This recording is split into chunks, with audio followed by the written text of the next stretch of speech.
Hey, welcome to the Leniverse and welcome to Science Fiction September. Why Science Fiction September? The short answer is because I like alliteration, and also why not Science Fiction September? But that really only answers the question of why September. If you wonder why science fiction, I guess the short answer is still why not? But the longer answer has to do with reading habits. I'm old enough now that I can look back and see that I have certain habits or a pattern to my reading. That I've always liked a bit of variation in reading from multiple genres, but I will always have one or two favorite genres where I do most of my reading. And in addition to that favorite genre, I will often have a secondary genre. So I will do most of my reading from one genre for a period of several years until I get tired of that. And then I will also have a sort of a backup genre that I read a lot from, and then occasionally I will pick a bit here and there from other types of books. And one thing that I have noticed is that science fiction has never been my number one genre, but it has for a rather large part of my life been my favorite backup genre, my secondary genre. And another thing about my reading habits is that for most of my life, I have not worried about reading new books. In fact, I prefer to read older books. The exception being if it's an author that I have already read and I know that I like their books, and I've read everything that they have written in the past, 10 or 20 years, and they have a new book, then I would read that. But the thing is, if you look at the history of writing, the history of publishing, there's just no way to read all the books in any human lifetime. And even if you remove all the genres that you don't like and the books that are clearly not for you, and you home in on the books that you want to read, you still can't read them all. That's not why I'm doing Science Fiction September. It has nothing to do with wanting to have a copy of my body and physical health at the age of 25 to move my consciousness into in order to increase my lifespan so I can read more. It has nothing to do with wanting to have multiple clones of myself and to be able to commune with them in a sort of a hive mind so that we can, as a collective, read more books. Although, that would be pretty good from a reader point of view.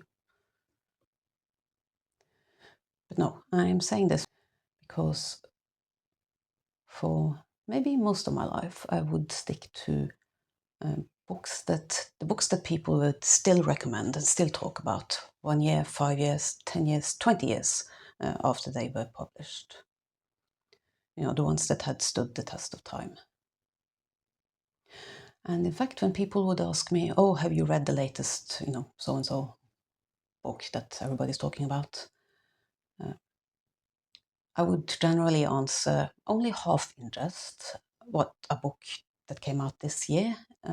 No, I still haven't finished with the 19th century. It is kind of true. I still haven't finished with the 19th century. I'm very fond of 19th century literature. But there is, of course, a problem with this approach. As I'm getting older, it is becoming increasingly obvious that eventually I can't wait 20 years to find out what books published this year will be worth reading. I'm not there yet. I should hope to have as many good reading years ahead of me as I have behind me. But, eventually, waiting decades for a book to mature or whatever will no longer be viable. But another issue is that a book might not turn out to age well, but it could turn out to have some importance in the here and now, in the situation and the time that it was written. And so I found that my reading habits changed. I think it must have been just after COVID. During COVID, I read for pure escapism. I could read a book 2 books per day, and then a week later I couldn't tell you the name of the books or what they were about. But after COVID, I found myself wanting to read more contemporary literature, possibly out of need to make sense of the world that we live in here and now, to read books that deal with contemporary issues. And possibly in order to make more human connections, to turn the solitary act of reading into a more communal event by being able to discuss the books that other people are reading. And of course, there are other people who read classics and older books, but I don't know, somehow ended up drawn to to more contemporary literature. And then I got slightly hooked on following book awards, reading long lists, being part of the whole discussion around those books. And the unintended result of that has been that for the first time ever, I am reading only one type of book. I'm reading literary fiction. Even when I don't read books that have been published in the last 2 years or so, and they turn out to be older works of literary fiction. And I did a quick check to see, have I read any science fiction this year? And I discovered that I have read a couple of short stories, sort of Amazon original short stories. And I have read 3 science fiction books in a series, where the third book in that series was nominated for the Women's Prize. So still via literary fiction. Oh, and I read Orbital, which is somehow counted as science fiction, although I don't think it is, just because it's set in a space station, or the International Space Station. And also, that's on the book list. So, again. But me not reading science fiction hasn't led to me not acquiring more works of science fiction. I still see books and I think, oh, wow, that looks interesting. Let's get that. And then I end up not reading them. And so I looked around and I thought to myself that I'm going to need a whole month of just reading science fiction in order to start to catch up on this. And I thought, oh, why not? Why not the whole month of reading science fiction? Mostly science fiction, because again, a bit of a variation is good. And I do still have that book long list to read. But okay, mainly science fiction. And when I started to look through the number of books that I have to read, it became quite clear that I cannot read them in a month. But hopefully what I can do is sort of kickstart my science fiction reading again, so that I will continue to read it also in the other months. I already do that sort of concentrated reading for a few other things, like I always make sure to read a bit of horror in October, because it's the spooky month. And of course I read crime and murder mysteries during Easter, because I am Norwegian and that's part of our national identity. So I figured I might as well start Science Fiction September, or SF September for short. It has relatively recently come to my attention that sci-fi is considered a bit of a condescending term for science fiction, a way to imply that it's literature of less importance, genre fiction. Personally, I don't see it that way, but that's because I grew up in Norway, and although there were Norwegian science fiction writers, and there were science fiction books translated into Norwegian, not just from English, but from many languages. But for some reason, it never got a Norwegian name. It was just always called science fiction. And I think for a lot of people who didn't really read much English, sci-fi was just an easier and convenient abbreviation of that term. So personally, I don't take issue with that term, but I understand why a lot of people do, and SF is a good abbreviation anyway. Okay, so what am I reading for SF September? Finally, I'm gonna get to the books. I figured I have some really long series, but I don't really want to spend all of September on just one series. I would like to read more of a variety of science fiction, maybe multiple different subgenres. In other words, I will not be reading the entire Dune series. I have previously read the first Dune book, just not the rest. No Dune this year. I will not be reading the Hyperion Cantos by Dan Simmons, even though from all I've heard it's a fantastic series. And I will not be reading the Book of the New Sun by Gene Wolfe, because I have read Gene Wolfe before, and I'm pretty sure that if I start that series, that will be all that I read in September. So what will I read? First I looked around my shelves, and I discovered that I had 20 unread works of science fiction, which is not too bad. Maybe a stretch to think that I can do that in 1 month, but it's not that bad. But it's just that that's not where I keep most of my science fiction. Most of my science fiction is on my e-reader. And it's in a folder marked SFF for science fiction and fantasy. And it was a little bit difficult to work out how many actual science fiction books I had on there, because some books kind of cross over genres. If it's science fantasy, is it science fiction or is it fantasy? Is it both? What about the diffuse speculative fiction? Is that always science fiction? Is every dystopian book science fiction? What about thrillers or action adventures with a lot of tech?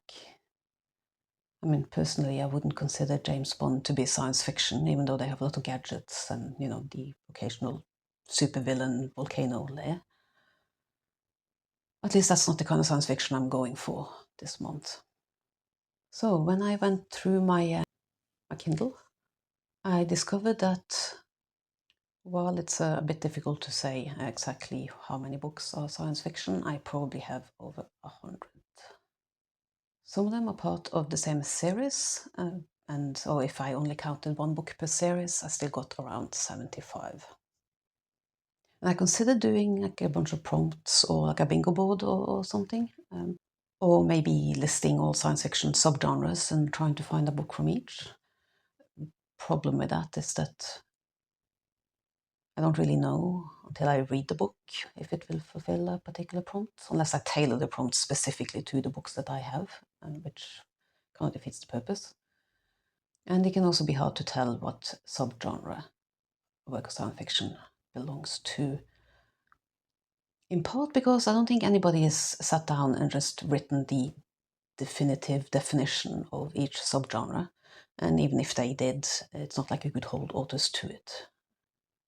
And in the end, I do know that I prefer some subgenres to others. Not terribly fond of cyberpunk, for instance. I do like space operas, but they tend to be long and very involved. I really like political science fiction. Is that even a subgenre? I like political fiction, whether it's science fiction or not. So anyway, in the end, I just decided to, there are some books that stand out as these are the books that I feel like reading right now. So I should start there. So to begin with, yes, I'm finally going to show you a book now. I have Firefall by Peter Watts. And yes, I said that I didn't want to get into something too big. And this is massive, but it's actually 2 books in one. And I have already read the first book. So the second book here is like just shy of 400 pages. So that's all right. So yeah, the first book here is called Blindsight, and I read that last year, I think towards the end of the year. And I saw that there was a second book. I got the first book from the library, and they didn't have the second book. And then not that long ago, I came across this one that collected both books in one. So then I had to get it. So the first book is called Blindsight, and the second book is Echopraxia. So I figured that probably has to do with hearing. This is, or at least the first book is a first contact story. I don't know whether the second is. It's First Contact, and it's very much hard science fiction. A lot of science in there. Also a lot of psychology, and the premise that the author works from is not, it doesn't really correspond with how I view life, humanity, the universe, everything. But it was a really good story, and I don't have to agree with everything to enjoy it. So in that first story, it starts out with alien drones appear surrounding Earth, and they scan the planet, and then they take off. And that leads, of course, to questions like, what were they looking for? Are they going to report back that this intelligent life here, and is that what the aliens are looking for? Are they coming to say hello? Or are they looking for a new planet to colonize, or a new homeworld? Are they looking for resources? If so, will they care that the planet already belongs to somebody else? So in order to find out what we're dealing with, a team is put together of highly specialized and highly modified people who are sent out to sort of follow the trail of these drones to this signal that we can detect in space, and to find out what's going on. And humans in this book, they have modified and altered themselves to such an extent that it almost becomes a question of, are they really human anymore? What is humanity? What does it mean to be human? For instance, there are people who live entirely in the cloud. They've just uploaded themselves. And the people that they send out, this team, they have a soldier in case they need to fight. And she has implants that allow her to control an army of combat droids, basically telepathically. There's another member of the team who has split her consciousness into multiple personalities, so that she has, I think, 4 different people inhabiting her body, and they all have different specialities and knowledge. I'm not quite sure how that works with, like, brain waves and synapses and all that, how you could actually fit that in. It's possible that it was explained in the book and I sort of glossed over it a bit. And the main character literally has only half a brain.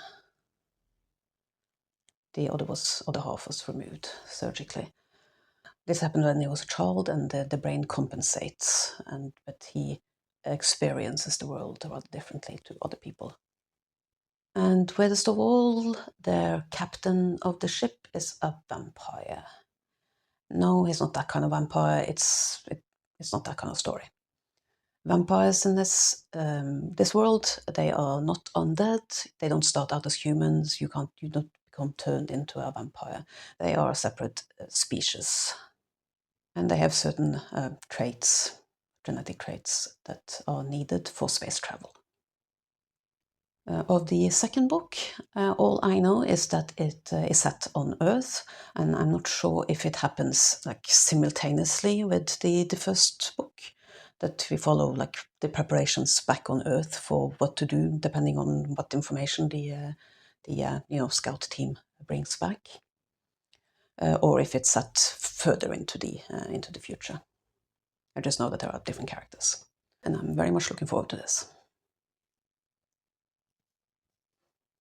As a sort of counterpoint, maybe, to that, I have a series that I have been reading on Kindle. I have read the 2 first books, and there are 2 books left. And this series is very much not hard science fiction. It's actually more cozy science fiction. Which cozy is not really my favorite in any genre, but I think that cozy might be needed after Peter Watts. And this series is the Wayfarer series by Becky Chambers. And I think it's a suitable sort of companion, foil maybe, to this book, because it also deals with many of the same issues of humanity, but it takes a very different approach. So the first book, most of all, reminded me of the TV series Firefly, or maybe more the movie Serenity that was made to tie up some ends after Firefly was not renewed for a second season. Firefly is basically a space western. In Serenity, it becomes a space western with martial arts and some psionic powers. The first Wayfarer book, The Long Way to a Small Angry Planet, I think it was called, is not a space western, but it does have the same kind of feel to it. Both in many of the characters and in various plot points, really, really reminded me of that series or the movie, almost to the point where I felt like it was like practically fan fiction. These Becky Chamber fans, don't attack me for that. It was just my experience of it. Fan fiction can be well written, you know. Okay, let's not call it fan fiction. Let's call it heavily inspired by. Becky Chambers must have watched that series. Or honestly, maybe they both had the same inspiration and are not linked to each other. Never mind. Another difference is that in Firefly, they are all human. Some of them have lost their humanity along the way, but they are all humans. There are no aliens. There's just humanity colonizing the stars. In the Wayfarers, there are aliens, and unlike in Blindsight, the aliens are truly alien. They are impressively alien. But in the Wayfarers, the aliens they look different, and they have slightly different, they have different cultures and different ways that they see the world and all that. But they are no more different than that humans and the other species of the galaxy can work together, strike up friendships, have love affairs. So I found that first book to be a fun read, but not that much more. I found the second book a lot more interesting. In the second book, the main character is an artificial intelligence, and AIs are not considered alive, so they don't have civil rights, which again leads to many of these questions of what is personhood, what constitutes a human being, or not even a human being here, but a life form that should have rights. And I'm not sure what the third and fourth book are about, which characters, if there are new characters, or if we follow some of the old characters. But I hope that they grapple with some of the same issues. So I would like to read at least one of those two books, maybe both. And then on to a new series that I would like to start. This might be a bad idea. I'm not sure about this, but I am keen to read these books. So I have here the first book. The first book is on my Kindle, and I have here the second and third book that I found at a charity store.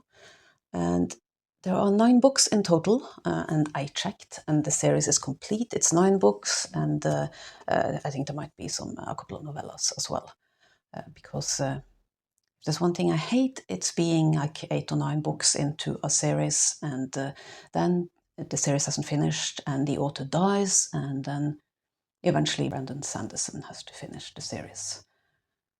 Or, in this case, there's a TV series already, and I also hate it when a series is not finished, and then there's a TV series, and it goes ahead of the book series, and then they make up an ending that's so predictable that you could see it coming from the first book.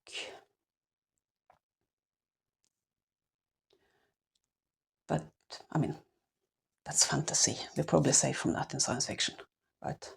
At least we're safe from it here because the series is finished. I do not have all 9 books. I will not read all 9 books in September. But I also have not seen the TV series, which I might want to do, but I definitely want to read the books first. As I said, I had the first one on Kindle, and then these two, they are different size, completely different editions, a bit like not in the best condition, not really something that I am keen to keep on my shelves, and as you can see, my shelves are chaos anyway, so it would be good to be able to read this and then just, you know, return them to the charity shop to go to somebody else. But at the very least, I'll read the first book in September, and then hopefully, you know, that will inspire me to read the next books in the coming months. So what are these about? Well, it's the TV series Expanse, which was like the big thing that people were watching, and it's a space opera, and I don't actually know anything more than that. Like, I'm clearly very easily led. It's easy to get me to work up some enthusiasm over something because people are talking about it. It's a space opera, which there are a few different definitions of a space opera, but my understanding of it is that it takes place in space. It's epic in scope. There will be probably an armed conflict with big space battles, but unlike military science fiction, you don't necessarily follow military personnel. You might follow civilians or mercenaries or resistance fighters or just people who have been caught up in the conflict in some way. And in addition to the big space battles and the military conflict, there will also be more sort of interpersonal drama going on. And an overall storyline that might encompass more than just the military action or military campaign. And in this series, I think we are in our solar system, not further out in the universe, but there are aliens involved. So we'll see. They are big books, but I have a feeling that they're going to be fast-paced and you know, not that difficult to read. I also have another series that I would like to start. This one is also, it's part of a bigger series, but this is like the opening trilogy, which is freestanding as far as I've been able to work out. Like, you can read these 3 books and be done with it. And yeah, they're by C.J. Cherryh, which is like a big name, one of the big names in science fiction. And look at these covers. Look at these 90s covers. They're fantastic. Giving me flashbacks to my early teens when I read a lot of Tanya Huff and Mercedes Lackey and McCaffrey. Yeah, amazing. These ones I'll probably keep just because, wow, 90s covers. Although they are not actually in the by the same publisher either. But it doesn't matter, they match. So I have read one book by, at least one book by C.J. Cherryh. I can't remember if I read anything by her as a teenager. Maybe I'd start reading these. I realized that I read them before. I don't know. I read one book, a freestanding book set in the same universe last year or the year before, an audiobook, which was set on an alien planet where for some reason what appeared to be a human baby was being raised by an alien species. And I spent most of the book having like no idea why is that baby there and who are these other people. Maybe if I read this series first, it would have made more sense to me. But on the other hand, the baby growing up also has no idea what's going on. So it's kind of all right to get the reveal at the same time as he did. And this series is also about first contact with the aliens. But in this series, we are far into space. We're not in our solar system. I think it's about a spaceship that's been like lost in space for a long time, and then they come across aliens. And I am not really sure what happens.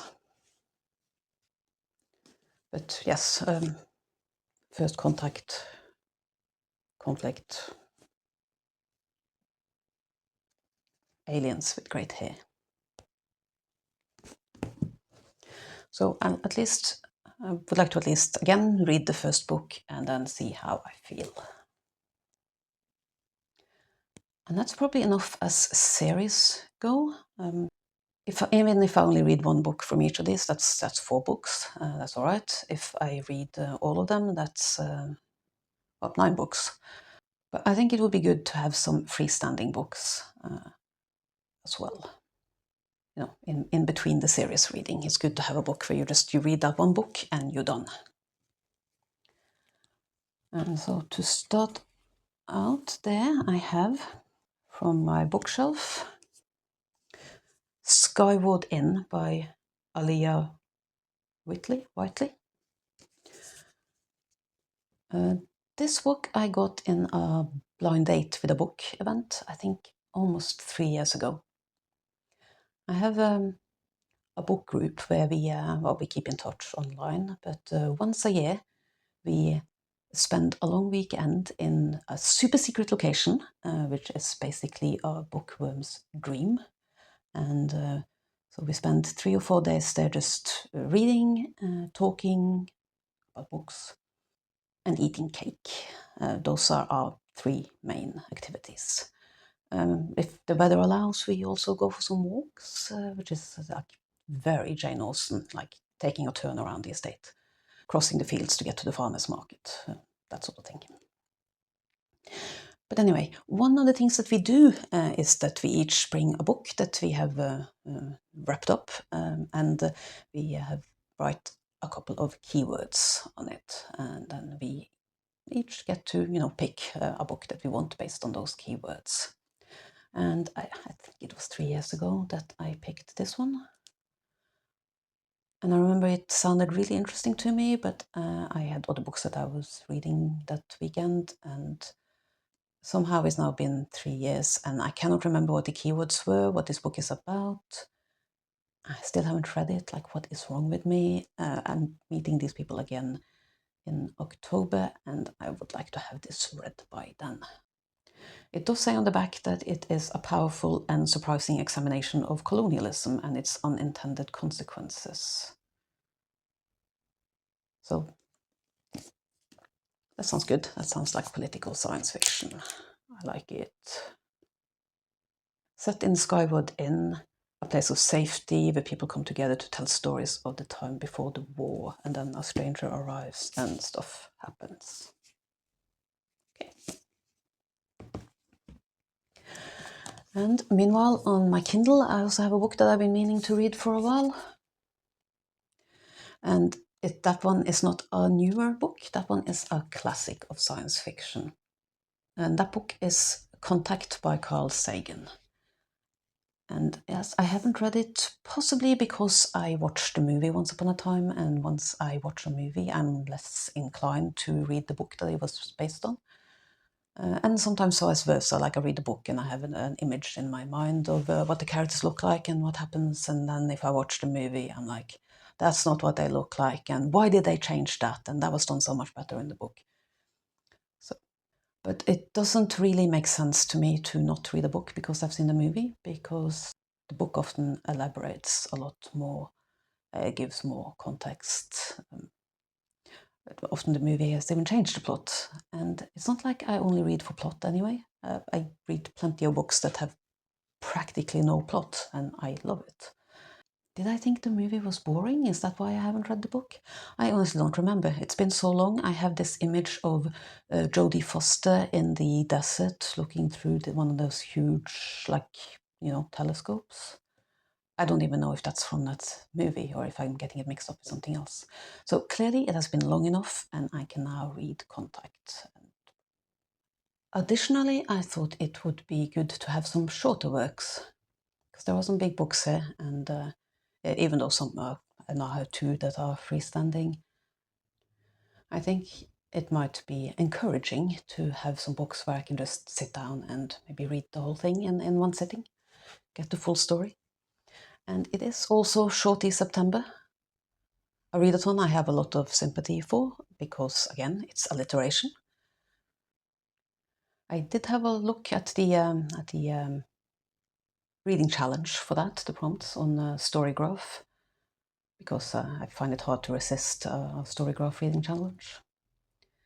But the prompts, though they looked really fun, were not really compatible with what I'm doing here this month, because it had things like read a book that you find in the wild, or rather a book that you see somebody else read, out and about. And the point here is to read books that I already have. I made a list of 20 books. Most of them are under 250, and a lot of them are also under 200 pages. And I'm not going to just start at the top and read my way through. I'm not going to read all of them this month, but I'm going to pick a couple of books and read. And if I get through everything, or if I get stuck in some of these longer books and I find that I need something short just to feel like I'm making progress, I'll pick something from the list. But I figured I'd start out by just selecting a couple of books to kick off my SF September with. And I am old school, low tack, so I will let the dice decide. I'm going to start with 2 books.